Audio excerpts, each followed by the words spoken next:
Hey there, I'm Greg Finn. I'm Christine Zernheld. AKA Shep. And I'm Jess Budd. And it is officially Marketing O'Clock. Here on January 31st, 2020. Remember, you can catch our famous Friday news show each and every Friday morning.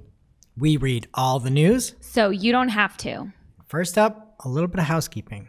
Shep, I'm sorry. I owe you an apology. Oh no, really? Yes, I played around with the collections in Google search, and I don't mind it. Wow. I gave you a little bit of flack last week. Can we ask what they are? Yes, so I was searching for a recipe, I believe, and I tried to save it, and I figured I might as well, instead of bookmarking it, use the collection, and it wasn't bad. My only gripe with the service is that you can't get to it easily from Chrome. So it's like, for me, a Pixel user, it's not that helpful to try to find a recipe and go hop into my Google search every time. But it does look nice. It looks a lot better, so I'll give you that. So they should just call it recipe collections because that's all it's good for, but it's going to be great for it, in my opinion. Dare I ask what you were cooking? I was cooking some keto chicken. Yes. Keto chicken. Sounds great. Yeah. Jess's two favorite things. True. All right, what else is new? Anything? It's not anyone's birthday. Nope. Oh, it's not? No. Okay. Yeah, it's the 31st. You're right. I had an encounter with a classic car on the road this morning. A classic car? A classic car. Explain. A Chevrolet Cavalier was in front of me on the road, and it was functioning. I didn't think those were still around. You're looking at me like I'm up crazy. What it is. You don't know what Cavalier? It's a car from the 90s. It's classic. That's not a classic car. They're cute, and it was every girl's dream car in high school. Classic car. Would you call Limp Bizkit's music classic music? Classic rock, absolutely. Right. Any rock music after 5 years is classic rock. Well, I'm wearing classic clothes here, folks. Jeez. This week's episode of Marketing O'Clock is brought to you by Ahrefs. A classic tool out on the internet. Whether you work for a big brand, run your own business, or do freelance work, getting traffic to your website is always an issue. Ahrefs is an all-in-one SEO toolset that solves that problem. It gives you the tools you need to rank your website in Google and get tons of search traffic. If you want to learn more, check out their blog or YouTube channel for step-by-step SEO tutorials. And they have a 7-day trial that's only $7. Head on over to Ahrefs, that's spelled AHREFS.com to sign up. And today's show is also sponsored by Optio. Optio helps Google Ads managers automate time-consuming manual tasks so they can spend more time on high-level strategy and creative work. Optimize accounts, monitor performance, track budgets, and get alerts when important changes happen. Right now, our listeners can get a 6-week free trial of Optio. Go to optio.com/SEJ. That's OPTEO.com/SEJ to get started. It's better than the 30 days you get if you're not one of our listeners. Thank you to our sponsors this week. And we're about to dive into some news, but I got to go back to that Cavalier. Did anything happen to the car, or did you just see a slightly old car on the road? No, it was I don't know. It was pulling into the high school. I was behind it on the road. I just didn't What think happens that if like you see a Pontiac? Do you just... Like a Sunfire? I would be equally shocked. I didn't think these cars lasted that long. What if a Dodge Neon crossed paths? Oh, I missed the... You're naming all the dream cars I had Chrysler before I was LeBaron? able to drive. Like, what is this? All right. So, okay. So classic cars o'clock is over. Yeah. So what do we have in the news here, Jess? First up, there's a new video app looking to take a bite out of TikTok's market share. And that's funny because it's called Byte, B-Y-T-E. Oh, I get it. Now you can laugh. So it's a cute name, actually. It's like bite-sized content, but also computers because it's spelled with a Y. I love it. So Byte announced itself with a lovely tweet this week. And the tweet started with "Dear friends," which I thought was nice. Today, we're bringing back 6-second looping videos and a new community for people who love them. It's called Byte, and it's both familiar and new.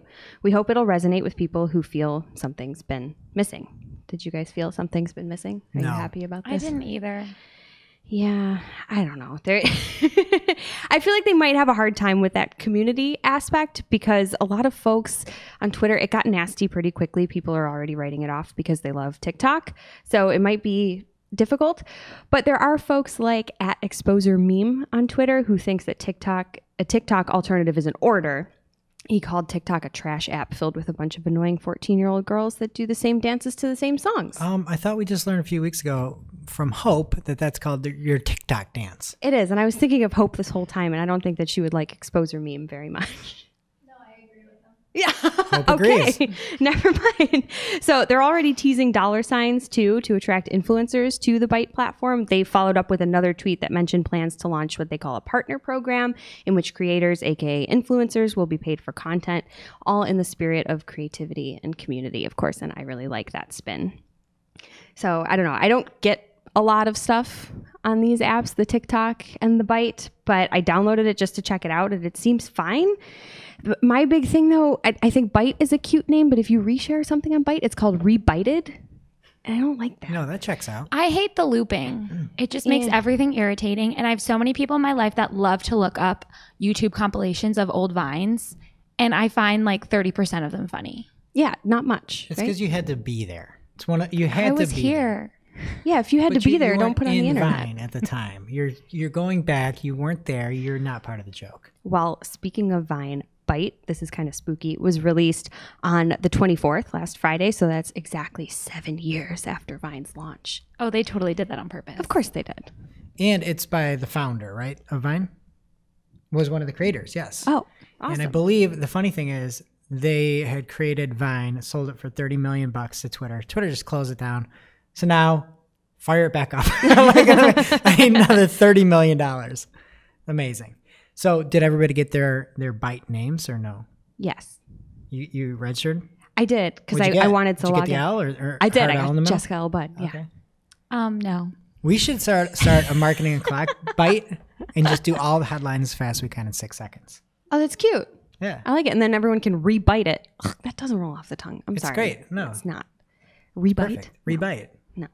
Makes sense, but it's not catchy. No, it's like rebate. Rebar, rebite. Perfect. All right, next up, Google has a new feature in the Search Console, the new version of it. And there is a tool that will temporarily block URLs from showing in Google.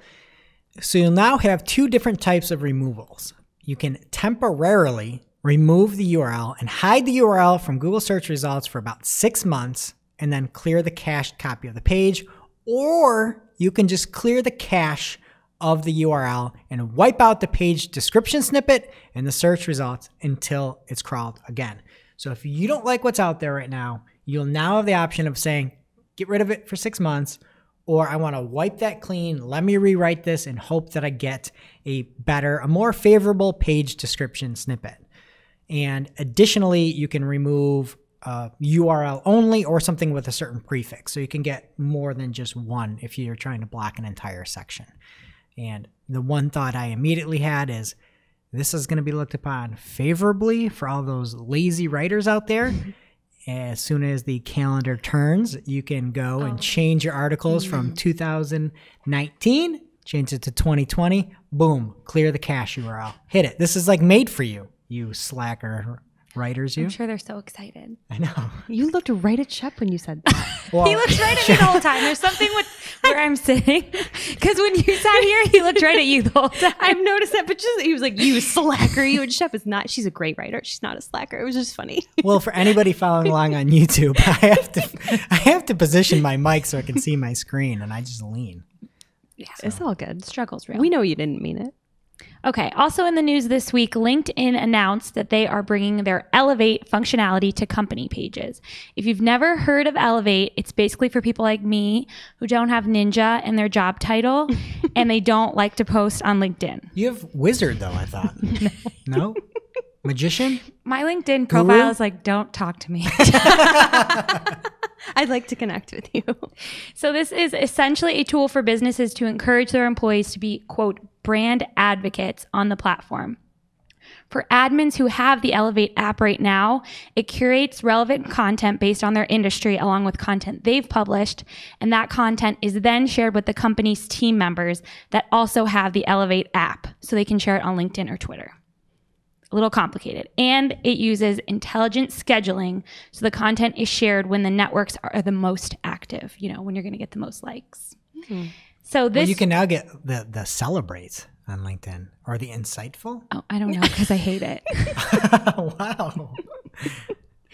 This new integration with Pages means page admins will be able to curate content to be shared by all their listed employees on LinkedIn, not just Elevate users, which I think makes a lot of sense. It's going to be even better for you to come back to LinkedIn. Yeah. I'll just be sitting there pushing stuff your way. Hey, Shep, yeah. share this. I share hate this. LinkedIn, but I should be sharing all of our blog posts and stuff. And this is just a nice reminder. I like this a lot. So Elevate is currently a paid tool. I just picture you sharing this to your loyal LinkedIn fans who you're just the entire time like, hey, I hate this. I hate you all. I don't have any fans on LinkedIn. Here's some content. Because my mom's not on there, and that's my only fan. Everything else. We're big fans of you, Shep. So as I said, this is a paid tool. But once it's added to the pages, it will be free for everyone. And this will be available for all pages by December 2020, at which point it will no longer be available as a standalone app. All right. Speaking of free for everyone, anyone who needs or publishes data, listen up. Google Dataset Search has come out of beta. And for anyone unfamiliar with what it is, I'm just going to quote the article here because it explains it very well. Google's Dataset Search enables searchers to find datasets stored across the web through keyword searches. The tool surfaces information about datasets hosted in thousands of repositories across the web. That second part is from Google. Basically, it's a way to search the web specifically for data like tables, images, maps, and more. And the cool thing about it is you can filter by the data type that you want. And you can also filter as to whether or not you just want to look at free data sets, because not everything on the internet is free. Some stuff's behind a paywall, so that's a nice feature as well. So that's for people that are looking for data. But it's also a big deal if you're a publisher of a lot of data, because it could help surface this content to more folks on the internet as people start to use this. So Google has added support in Search Console with a report that shows errors on dataset markup, as well as URLs that have valid dataset schema. So if you've got great data on your site and want to get in front of more eyeballs, you should really get in there and check it out. Yeah, and there's a lot of information. I know Sarah on our team was talking about some HR data she found. While you were talking about this, I just searched for podcast ratings, and I found the weekly podcast consumption in the US from 2013 to 2019. So content marketers, check this out. Yep. I've got a big cleanup of some things that happened last week and kind of the week before. So last week we talked about the featured snippet apocalypse out there, where there were one of the big things we saw that could have been problematic, did become problematic, where anything that was a featured snippet like variant in the right-hand side would have would drop the average position for webmasters in Search Console.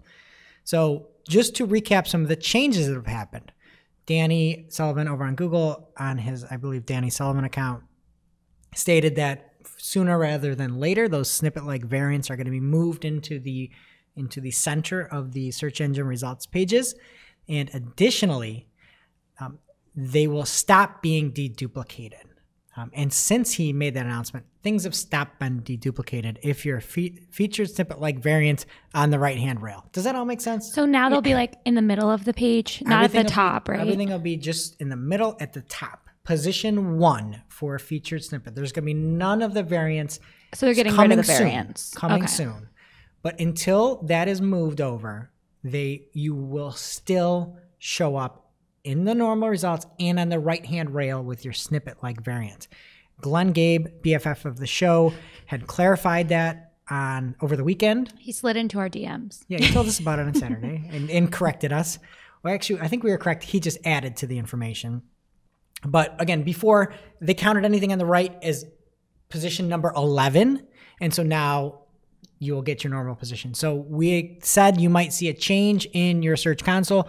A change was shown. Many people saw a drop, and that did come back up with the deduplication. Is that how you say it? Or the deduplication? Deduplication is underlined and everything. Like, it's not a real word, and that's what makes all of this so much harder. Well, it was been deduplicated so that now you are showing back up. Who's duplicated? Oh, it was a classic rocker in the 90s. And another change that has happened is we saw favicons come to desktop. All right, peace, because they are now gone. They are now gone. I'm the only person who misses them. Yes. You were one of the people that liked them. Surprising. I thought it was colorful. I thought the ads were kind of prominent. I'm team paid. Okay. Well, hey, there you go.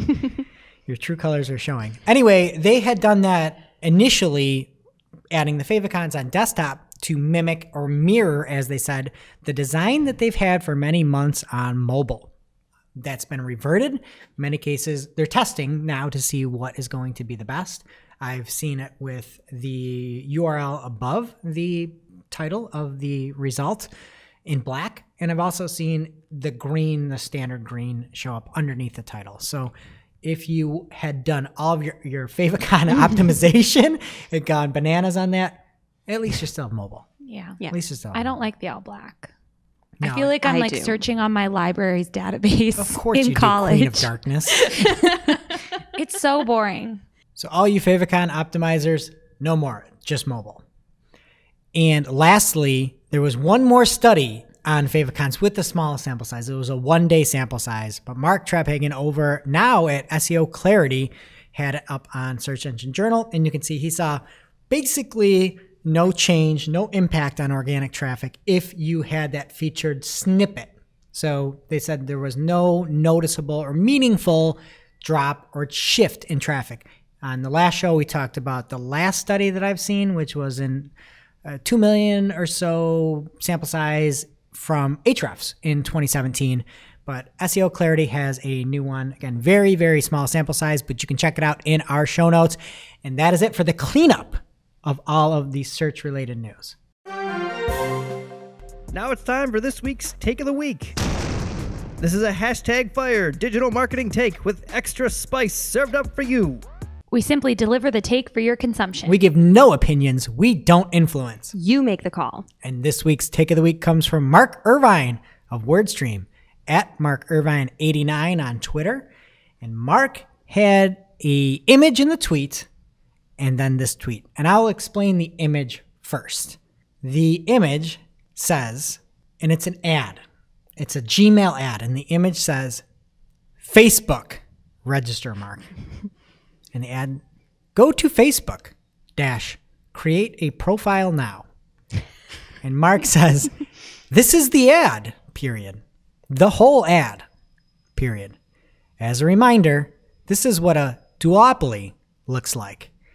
And then Mark continues on and follows up that, and he responds to himself, which I love responding to yourself. It's a little bit of a flex. I like it. Even I if nobody's talking about it, you just respond to yourself. Flex it out. Get swole. Okay. So Mark says he responds with the Gmail ad itself. And the ad is a picture, a very generic picture of Facebook. And the title is Go to Facebook. Go to Facebook. Create a profile now. And the call to action, open. It's so really bad. cute. I just want to add a B before the ad label and make it say bad. Whoa. There you go. We like that. Free advice. And now it's time for this week's ICYMI. This is something that you just might not have seen out there on the web this week. Okay, people. ICYMI. There was a PPC chat this week. It all started... #PPC chat. Right. We have to keep that in. It all started with Julie F. Bikini at Neptune Moon, who asked, what is the biggest client misconception about acquisition campaigns? And there were a ton of great responses. One was from Tim Jensen at Timothy J. Jensen on Twitter. And he retweeted a tweet from Steve Hammer that said that you can make people search. If no one knows this category and there's no keyword demand, you need to tackle it in other ways. #PPC chat. Yep. And that's at Armand Hammer on Twitter. Yes, sorry. This is a lot of Twitter handles. I'm doing my best here. So then Tim Jensen retweeted this and he said, this, have worked with people who take the approach of, let's get search working first before we try other channels. Then it falls apart because they're not making an effort to generate demand elsewhere. #PPC chat. This makes me think of all the SaaS companies we were talking about last week. Like when you're making something that's new that nobody's ever heard of, nobody's searching for it. And we have some clients like that right now where there's just, it's a very good product, but it's a very unique product and people don't know it exists. And this is fantastic. Instead of like the take of the week last week where somebody said just buy remarketing and your name and you're going to make millions or whatever. Yeah, if you have to rethink things if people don't know your product and aren't looking for it, and not everything has a keyword associated with it. So kudos at Timothy J. Jensen on Twitter. Love to see it. I could go for a kudos. You guys remember those? What were those? Were those ice cream? They're classic snacks from the 90s. They were like granola bars covered in chocolate. I feel like you just hopped right out of a time portal today. Always. I'm wearing flannel. Yeah. What music were you listening to before the show today? 90s alternative all day. Of course you did. First, she resurrected Vine. It was Wallflowers Radio on Spotify. Oh. You know the Wallflowers? Yeah, the Dylan, right? Yeah, Jacob Dylan. Yeah, Bob the good Dylan's Dylan. son. You don't like Bob Dylan? Oh, No, you don't I like hate Bob Bob Dylan. I knew that about you. I like him. I think they were featured on a Twilight soundtrack. Well. Wow. You're such a wealth of knowledge. I must have missed that. I think that's right. Is it the one where they twinkle when they hit the sun? Yep, you got it. Now it's time for this week's lightning round. Pew, pew. At this point in the show, we split up our content into 3 parts: paid, organic, and social. This week's paid lightning round is brought to you by Optio. Optio makes managing Google Ads accounts simple and efficient. It automates time-consuming manual tasks so you can spend more time on strategic or creative work, or just kicking back and listening to that 90s station. Whether you work in an agency with a large number of accounts or you're a freelancer responsible for a smaller portfolio, Optio can save you time and make life that little bit easier. Shep, how do you use Optio? So I really like the cost per conversion report, which you can find in the performance tab in Optio. And it breaks down your CPA based on the type of conversion. And as we all know, not all conversions are created equal. So I'd never heard that before. I just made it up. So I think this is a really awesome tool. So if you're trying to uncover leads, you may be tracking conversions for RFQs, email signups, or general form submissions, and they're all worth different things to your business. And this report shows you the breakdown of all those CPAs at a glance and how they change over time. And this is information that you could dig for in Google Ads, but it doesn't show you it at a glance like this. So again, love to see it. Absolutely. Retweet. Love that. And Rebitten. Rebitten. All right. To learn more and get a 6-week free trial of Optio, go to optio.com/SEJ. That's opteo.com/SEJ. And here is what is happening in the paid universe this week. Google announced that they will be making changes to Google App Campaigns, formerly known as Universal App Campaigns. Do you guys know when they made that change? Because I missed it. I'm not sure specifically. Yeah. I thought they were still called Universal App Campaigns. So I learned one thing from this article already. Essentially, app installs that were driven by search traffic on Apple devices can no longer be reported by some third parties. I say some because a Google spokesperson responded to this article and said app advertisers can choose from 7 certified app attribution partners that are able to measure attribution for app campaigns. That's a lot of A's. Yeah. The attribution data for search traffic will be available in the Google Ads platform still, and this change will not affect reporting for search traffic for Android devices. And third-party verification of app downloads driven by in-app inventory from sources such as the Display Network and YouTube will still be available. So don't worry about that. This was a really complicated article. I just wouldn't recommend reading it. Wow. It took me like an hour to understand. There were 4 paragraphs just talking about that a change was happening without saying what the change was. And then there were all these sources complaining about it, that they were so worried, but none of the sources would identify themselves. And it made it really confusing. And I'm just like, just pull a Greg Finn and like at, Google Ads. Yeah, just complain. It'll be really effective. Google small biz troll like I am. One thing though, a silver lining, the entire time you're talking about this, all I could think of is there should be a company that can help people with this, and I got the name of the company. What? It's about app attribution. It should be Attribution Inc. It's got to be Google certified though, or they won't be. How could you not be with that name? That'll be the 8th one. Yeah, look out for that. And next, we can't quite confirm that this is a new feature, but we weren't aware of it before, so we're going to share it anyway. Jess Budd got an email from Facebook Ads this week, and this is what it said. Introducing the ad status page. We know that having timely communication is important, especially when it comes to platform outages that affect your ability to manage campaigns on Ad Manager. To help, we introduce the ad status page to keep you informed about any disruption to our services and surface alerts whenever your ability to create, launch, and or manage campaigns may be limited. You know what I want to do to this? I want to put Versionista on this page and just watch it blow up. I said, or I want to reply and say, just fix your platform. Well, they need to fix the page too, because I clicked the button to check this out and all the images were broken and it said that everything was fine. Wow. I mean, the images were broken on the page, but then it said that all of my ads were fine. So I don't know if I trust it, but there it was. It's really annoying. Just fix your platform.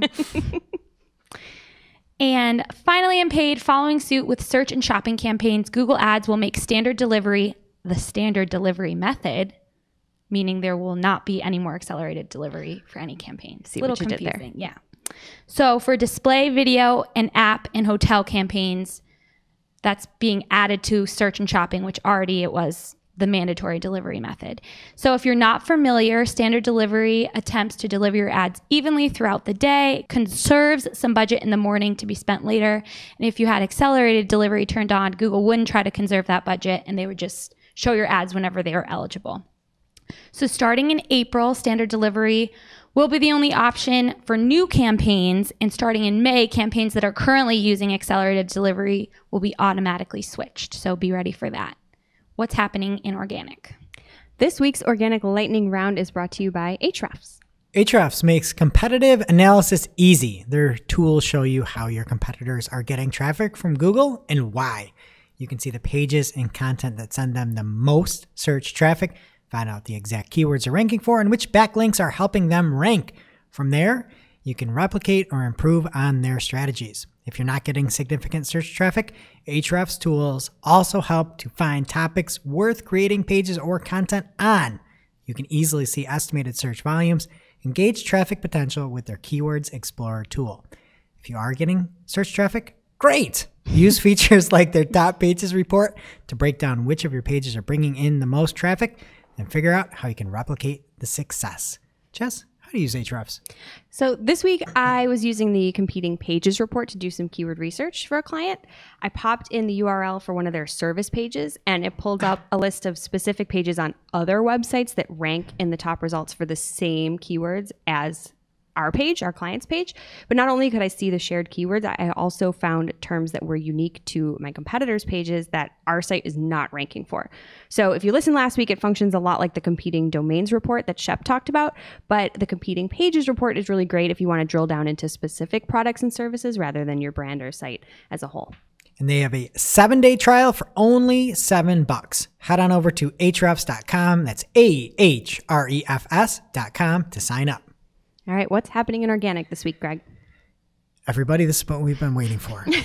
There are 117 new emojis that have made the final list for 2020.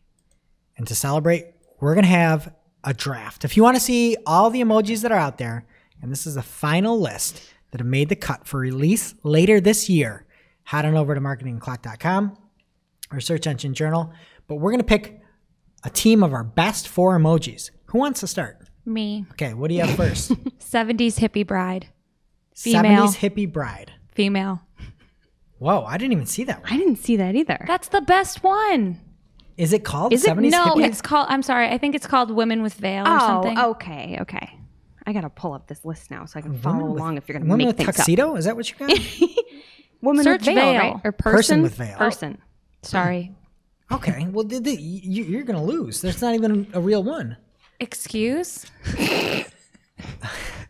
Person, She's a hippie bride. I don't even, which one is she even talking She's about? talking about that one that you're Look looking at that collar. She's a pilgrim, not a hippie. I don't know why you're worried about No, her collar. Look at she's her a face. bride. It's not. This is also a non-binary too. Yeah. These people No. are creepy Person. looking. Okay, but there's that one has a mustache.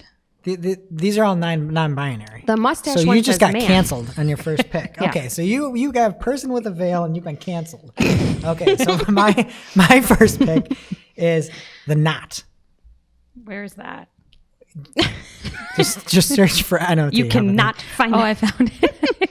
The knot is phenomenal. It's a joke. Whenever I say something and I don't mean it, I can just hit people with the knot emoji. Wow. I'm like I said on a recent podcast, I'm playing chess on a checkerboard here. What do you got, bud? Do you know what kind of knot that is? Does anyone? I don't know. Okay. You do not know. Get out of town. My first pick, which I can't believe neither of you chose, is Smile with Tear. Oh. Not on my list. It's Didn't the make my first radar. one. I went right past it. Yeah, it's applicable to our lives all the time. Okay. So you've got, remember your picks, please. Also, so you have Smile with Tear. And then what's your second pick, Jess? Oh, are we doing a snake or whatever? Black cat. Black Cat. I knew you picked Black Cat. I didn't want to be predictable and do that first. Okay, next, for my next pick, I am going to pick the Mousetrap. I feel like the Mousetrap can do so much. Instead of saying it's a trap, you just have a mousetrap. When somebody says something, you should be like, I don't know if I'm going to respond to. I could just shoot somebody the Mousetrap emoji in Slack, and we understand many purposes for this. And my kids like that game, although it's so hard to set up. Oh, it takes more time to set up than Pregnant play. walrus. Pregnant walrus? You're just making these emojis up now. Are you talking about the seal? It looks so weird. It's a baby seal. Look at, nobody puts their hands on their belly like that unless you're Meghan pregnant. Markle Yeah. and you're very pregnant. Or you're this I baby. think it just got canceled again. Okay, so what's your next one? Okay, I gotta take the piñata. It's a good one. Okay. You don't have an alternate name for that. All right. I haven't got one single one that I wanted off the board yet. So my next one is the atomical heart. Or sorry, atomical. What am I even saying? Is the I think atomical is the right word. anatomical Oh, is the anatomical heart. okay. That's what it's technically called. It just looks like the actual heart, I missed the yurt. but it's you have one more left. So, And it's called hut. but instead of saying like a heart, like you like something, it's funnier because you show like a human heart. It's funny. Are you going to use it to heart things? That's your... Yes. Okay. I mean, you could probably guess this. I'm going with headstone next, which I actually recently made a headstone All right, emoji in planters. Slack. Yeah, too soon. But I recently made a headstone or a grave, I think we called it, emoji in Slack because we needed one, but I guess I didn't have to do that. So And what's headstone. your last one? Oh, plunger. I had plunger on my list. Oh, you want it? No. Because I'll just go man feeding No, baby. no, I'm Okay. not. It was number 10 on my list. Oh, all right. I want it then. Plunger. Plunger is mine. Because you never know when you're going to need it. And so my last one is a surprise. It's out of left field. The cockroach. Why? The cockroach is great. It can mean anything. You got these people that just always stick around. Some things like never die. The cockroach. You can just send so much in one little emoji with the cockroach emoji. Okay, I'm taking the yurt. It's called hut according to I this wish list. I could vote to get rid of one, and it would be intimate hug. There's an intimate hug? It's weird. It's weird. It's I like, thought you were going to take the roller skate. Who even are you? I thought so I don't too. even know That what was you the are. first thing I thought when I saw Okay, that. so Shep, what are your picks? I had 70s bride, gender non-binary, piñata, yurt, and what was the other one? Pregnant walrus. It's a seal. All right, so I had a knot, a mousetrap, the human heart, an actual looking heart, and a cockroach. I had smile with tear, black cat, headstone, and plunger. There's nothing more like you than that list of emojis you just picked, Jess. Thank you. You don't want to say that about me. I feel like you're speaking a different language to me over here. And nobody picked buffalo here, and we're based on buffalo. Too obvious. So muscly. It's weird. Yeah, okay. Well, anyway, check it out if you want. And you can all listen or let us know who won the draft. And everybody can vote for me because I won. Thanks. Next up, there is a guest article on voicebot.ai. And the name of the article is Why It Matters That Google and Spotify Have Joined the Personalized Audio Content Revolution. This is kind of a sales pitch, but there is some good information in here. And one thing that I thought was very interesting was that in 2014, people listened to 80% of the time of their listening went to music, aka Jess, and then 20% went to spoken word audio, probably more like Shep, because you're just like murder mystery all day. But that changed. That dropped 4%. In 2019, 76% of people are now listening to music and 24% are spoken word audio. And it talks about how Google and Spotify are racing to try to have, well, I guess they're doing different things.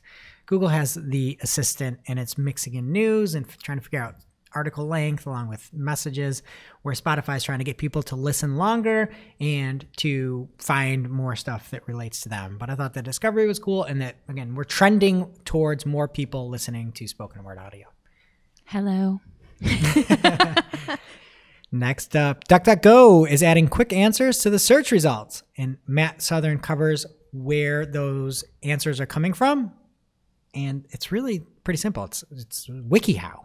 So DuckDuckGo is pulling in answerable answers to their results, and it has to come from WikiHow. So if you're trying to optimize they're sort of like feature snippets, but they're how-to. So it's not really a feature snippet. But if you want to optimize your DuckDuckGo how-to snippety things, just become an author over on WikiHow. That's how. Next up, Botify has a partnership with Microsoft that brings real-time content indexing to Bing. Botify is an enterprise SEO platform, and last week they had announced a partnership that will use the Bing Content Submission API pilot. They're offering they call the Fast Index, and it will feed Bing new content and be allowed to exceed the 10,000 URL limit that is currently set for the API. So if you are a website that has more than 10,000 pages, this might be for you. It is a paid platform. I think last time I knew it ranged between 10 and 20 grand, maybe a year. You have to contact them for the actual pricing, but customers include Macy's, Expedia, Condé Nast, eBay, Monster, and others. So if you have a big indexing problem and need this, it's for you. There was no comment on podcasts ranging in the hundreds of episodes. We probably don't fit into that. Not yet. Not yet. And next up, Google is trying to unify its workplace tools and messaging apps into one service. Google currently is trying to bundle all the various iterations of Hangouts into something more usable and less confusing. So it was once a kind of customer-facing platform, but Hangouts now is geared towards enterprise customers. And it has been split into Hangouts Meet, which is a video chat app. We use Hangouts Meet. Then there's also Hangouts Chat, which had replaced GChat. So they're trying to make it more usable. And they need to. It's too much. And they were going to get rid of it. They delayed it, and then they're trying to do whatever. So I've got a great idea to fix this. Okay. Put it all in the search. That's what we're doing everything. Hey, you want to go see a movie? Oh, I'm going to go respond and search. You like that, Shep. Oh, you want to go see my collections of recipes? Put it in the search. So people respond to the chat in search? Yeah, just put everything in search. Yeah. You like it, Shep. Then you can Listen search to for the last week's chat. show. No, I like it in my Facebook groups. So we should put chat in your Facebook group. This is all. Shep, you are really something today. Insert pregnant walrus emoji. Next up, BFF of the show, Glenn Gabe, has a controversy alert on Twitter. He should have put those little sirens next to it. Yeah. And via John Mueller, at John Mew on Twitter, Glenn said, for links and PDFs, Google generally views the links as no followed. So G won't forward signals from links in PDFs. This after G's blog post plus Gary saying the new past PageRank better repurpose those PDFs to HTML soon.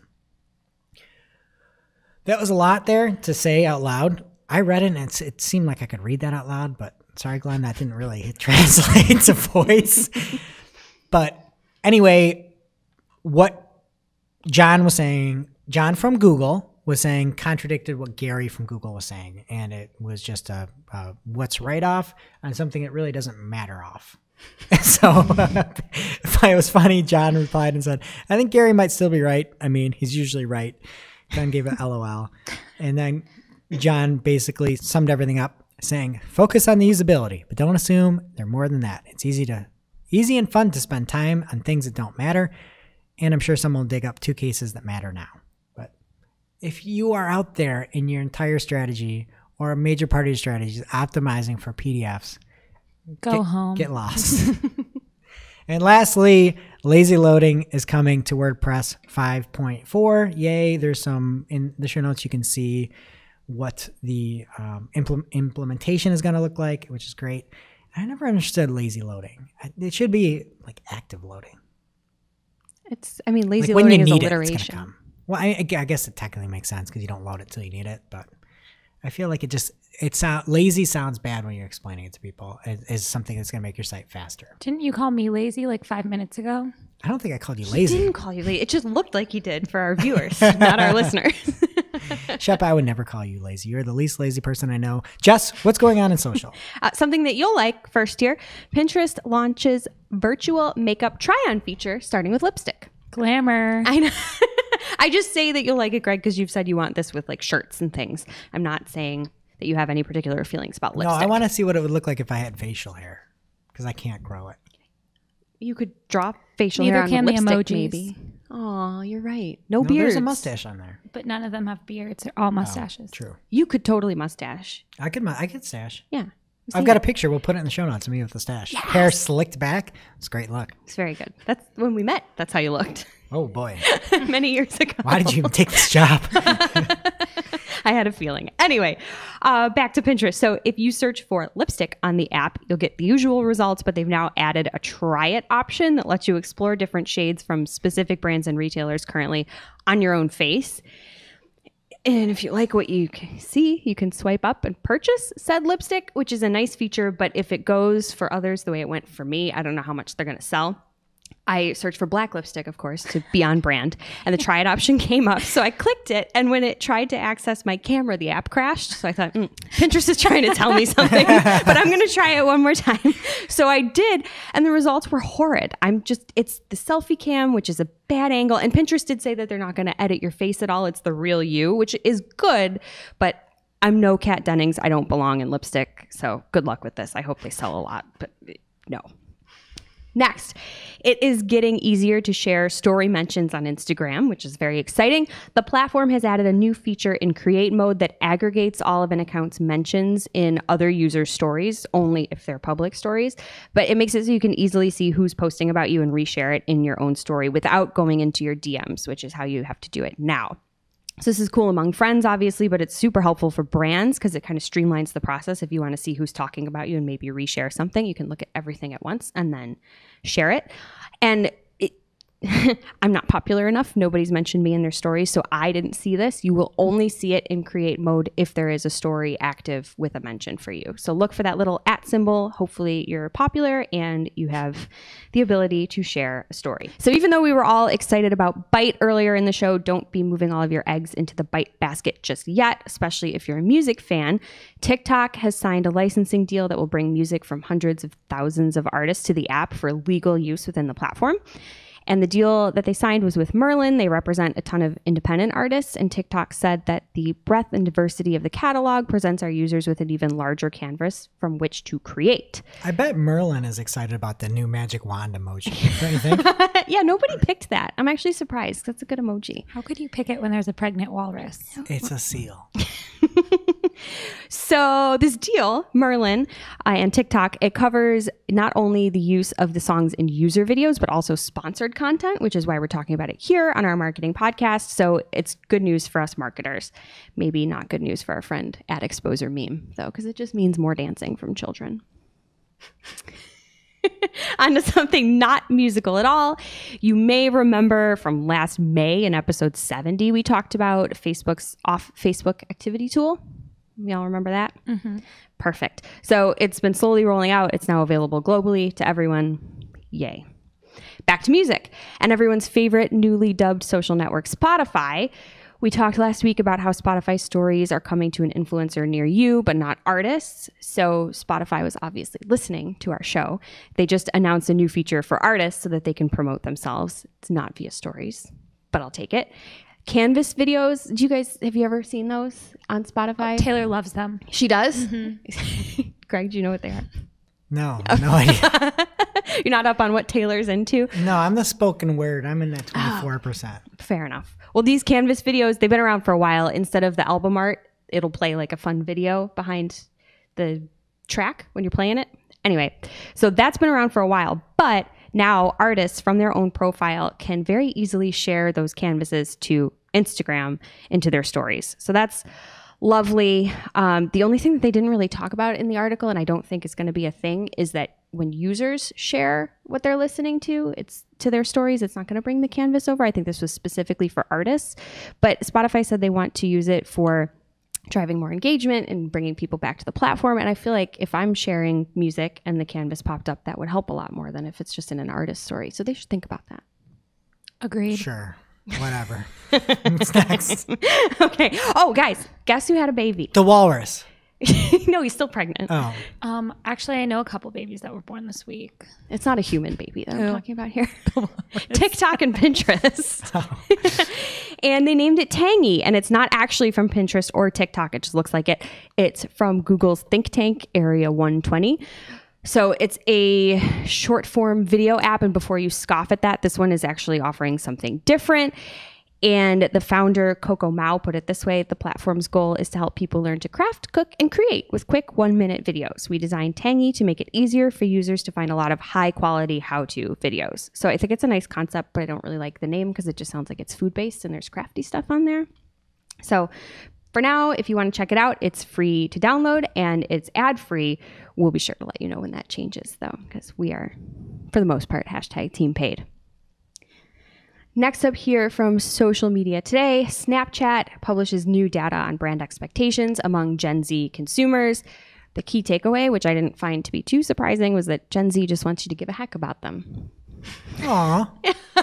Exactly. Very sweet. Among the top responses to what they're looking for in a brand that they'll spend money on was, quote, brands that make people happier, which again, aw. You know what makes you happier? Getting off of TikTok. It makes you happier. Gen Z. This is Snap. You've never been on Snap, it. Snap. everything. Get off of it all. Get off. take the earbuds off and go climb a mountain. Well, I agree with that. But 82% also said that they're more likely to support a company that makes changes based on customer feedback. So I'm wanting to know more about this rogue 18% that's like, nah, I don't care if you care about me. I'll spend money on you. Hey, that's like us. We turned our volume up. But we're not Gen Z. Oh. Well, yeah, nobody. Oh, I see what you're saying. We care about Yes. our users. Yes, we adjusted our volume, and I hope it's to people's liking. Anyway, if you're a brand that cares about Gen Z or thinks you should, check out the show notes for the full article. Lots of good stuff in there. And lastly, here in social, some more stats for you stat lovers. This comes by way of @JoshConstein on Twitter. Facebook has a new stat that it's calling family average revenue per person, or ARPP, not FARPP, much to the chagrin of the entire internet. So according to an article from TechCrunch, which Josh shared in his tweet, this stat is essentially the company's total revenue divided by total users on Facebook, Messenger, Instagram, and WhatsApp. So it's not the revenue of families, it's revenue from Facebook's family of apps. So this rose from $6.52 per person in Q4 of 2018 to $7.38 in Q4 of 2019. And not surprisingly, the majority of that revenue comes from advertising. So it's fun. People wanted to talk about this. I need to say something before you get into all the jokes. This is one of those things. Facebook is doing this to make their numbers look better and find some way to skew the data to show that Facebook is where you should be putting your money. Because, oh, look, the average income, the average or whatever revenue per person is more here on Facebook. It reminds me so much of sports, where you see some random stat and you're like, oh, Alfred Payton was the first person ever to record 13 assists and have 5 steals with a under 0.07 turnover ratio. It's like, you just made this up. People are leaving Facebook. You're making this up, and this is what you're going to report on. You can't do that. But they did. Oh, well, I mean, you can do that. They did. And they did But say, I don't like that. Can Yeah. I not like it, or do I have to like it? Yeah, no, you don't Okay, have good. to like it. I don't like it. Yeah, because also, I mean, again, they're talking about their family of apps, but they did say that I think later this year, they're going to stop giving any stats for Facebook only, and it's all going to be reported like this as a family. I wonder why. So yeah, maybe to your point. But again, the internet really just wanted to laugh at it. They're not as agitated about it as you are. A couple folks were. They wanted to talk about it. Well, I don't really seriously care. on It's just Twitter. disingenuous. Yeah. Like when you say these things, like just say we're trying to make the numbers look better. Yeah. But then people wouldn't be able to get fired up like you. Oh, okay. Anyway, most people just want to play with the acronym. So I got the last reply I think that I saw in there was @social_Allie. And she said, let's just acknowledge that they definitely should have called this family average revenue total. #I'll wait. FART.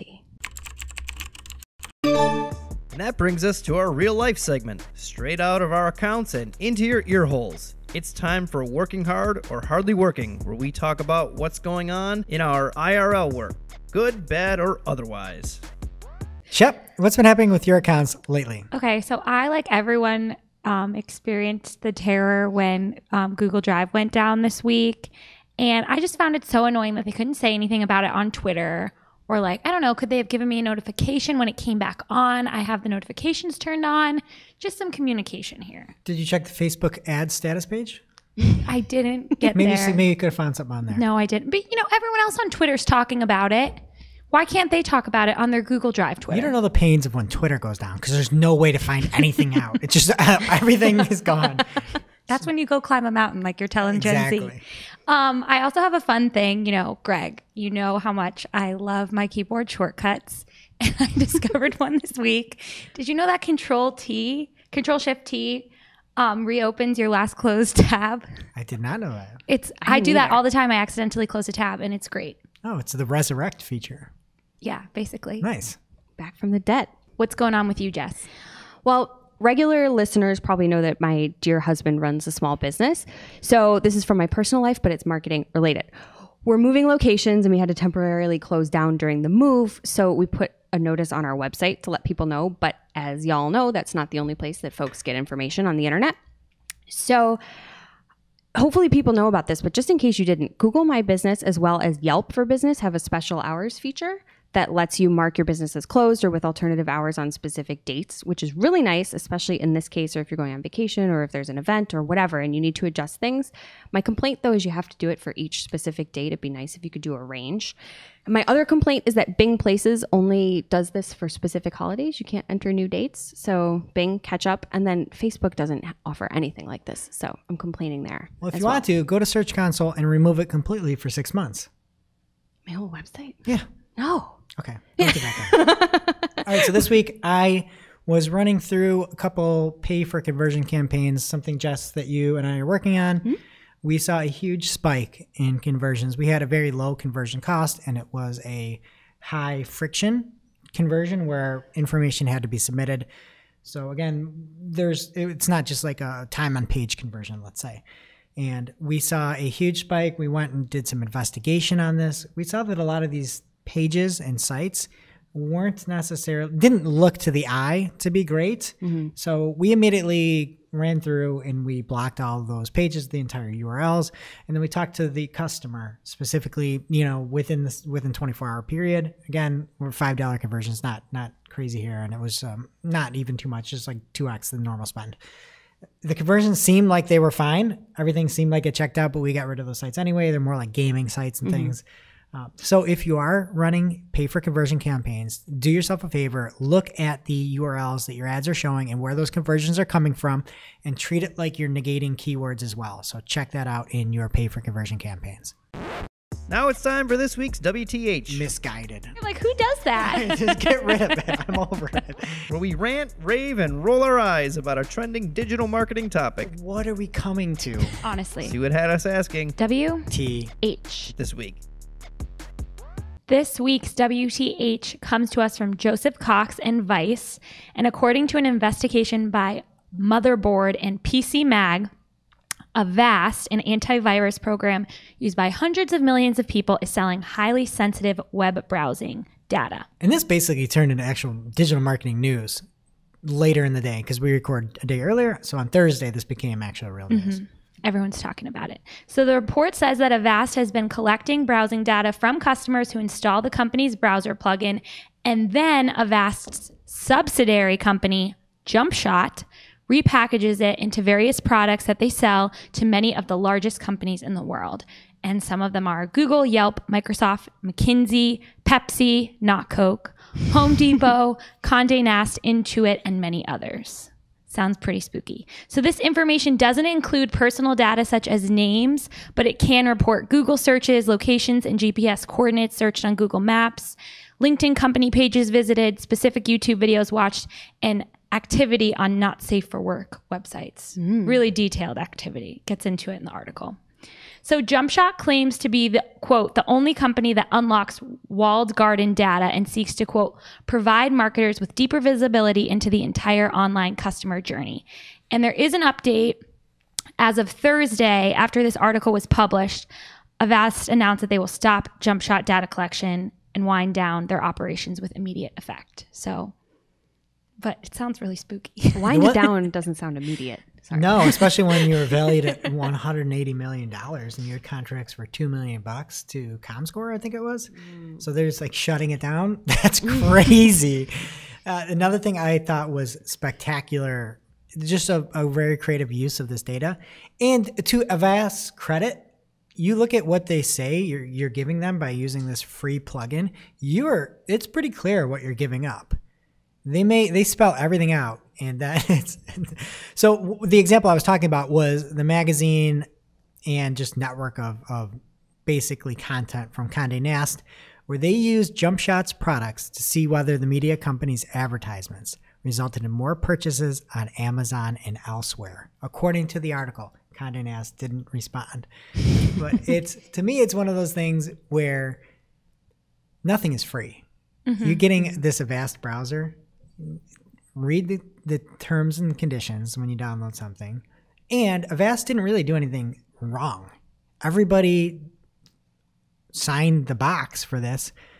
And JumpShot was clear about everything. JumpShot said on their site, they said they collect every search, every click, every buy on every site.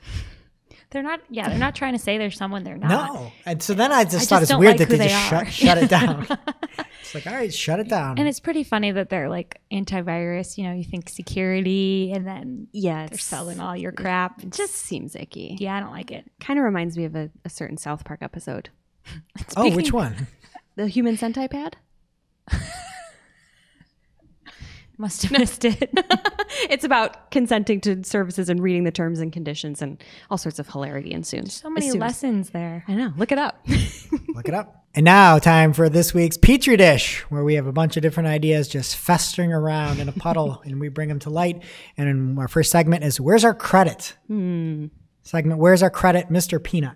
We hated it first. Who thought that death would be funny? Nobody. Planters. And now good luck with the Super Bowl commercial. You've got the funeral commercial coming in. Is that what it was? Yeah. And they said they're not going to change it.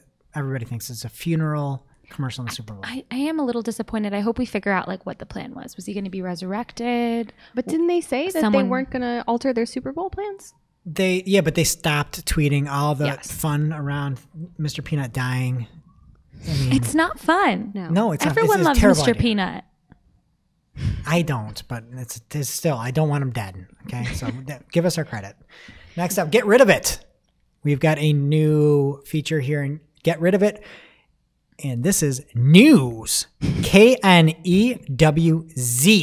It's a new news source where you can see everything, and I mean everything on this page. Did you look at news.com, KNEWZ.com? I hate the name. It's really nice looking. It looks like Drudge Report took Molly and created a page. There's a section for Shep here. It says crime scene. It's got tape on it. It is just a vomit of information, and it's news. Yeah, I don't know where to look. Yeah, there's nowhere to look. And the former draconic proofreader George Wynn had a funny tweet from Search Engine Land. He said they should have spent some of the naming budget on UX, and they should have. Nobody's going to use this. And you heard it here first. Well, Ginny Marvin had a funny tweet where she said she hated it or something. And she said, who's going to use it? Or I said, no thanks, KNOTHANK. I get it. Thanks, okay.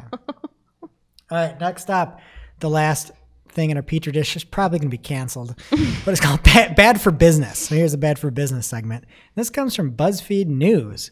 And the name of the article is Facebook Won't Remove This Woman's Butthole as a Business Page. This is such a sad story.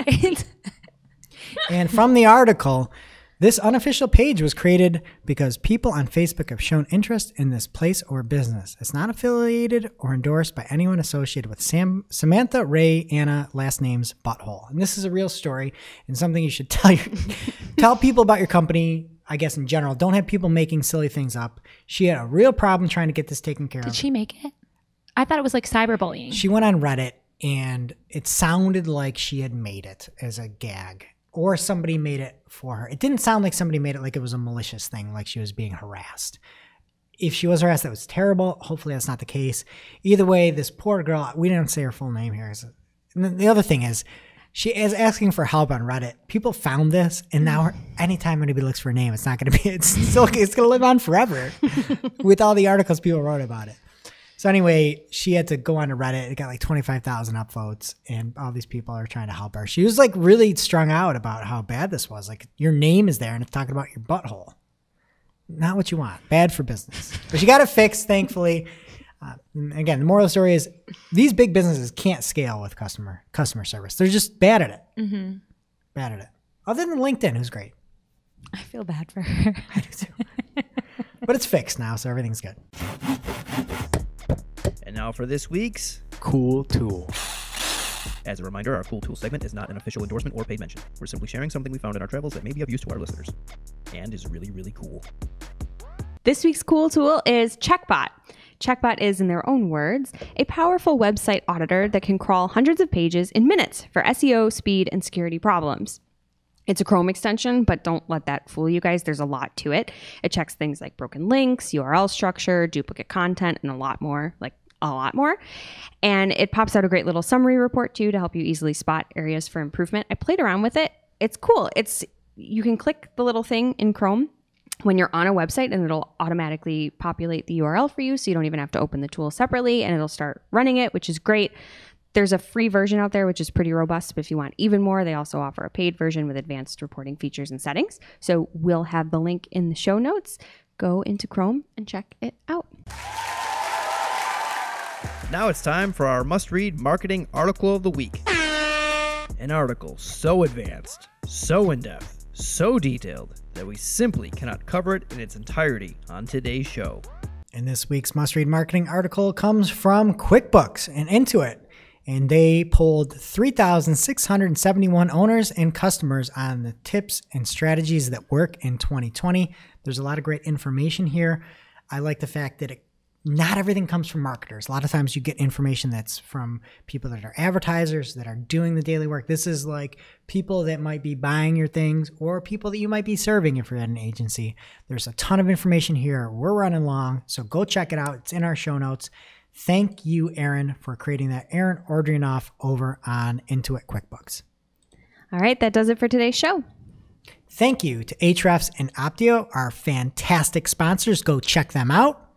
And if you're looking for another great podcast, don't miss this week's episode of the Search Engine Journal Show. This week, Brent Satoris is on, interviewed by yours truly.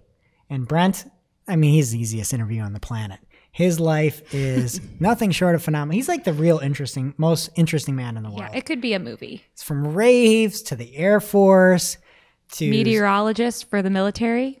Meteorologist. I'm telling you, there's everything in there. But he also talks about a lot of tangible things. How he and the team helped to grow Search Engine Journal to where it is today. How he kind of got onto the speaking scene, what he did, how he was zagging while everybody was zigging, I guess. And I asked him a very important question about if he can really cook a bird.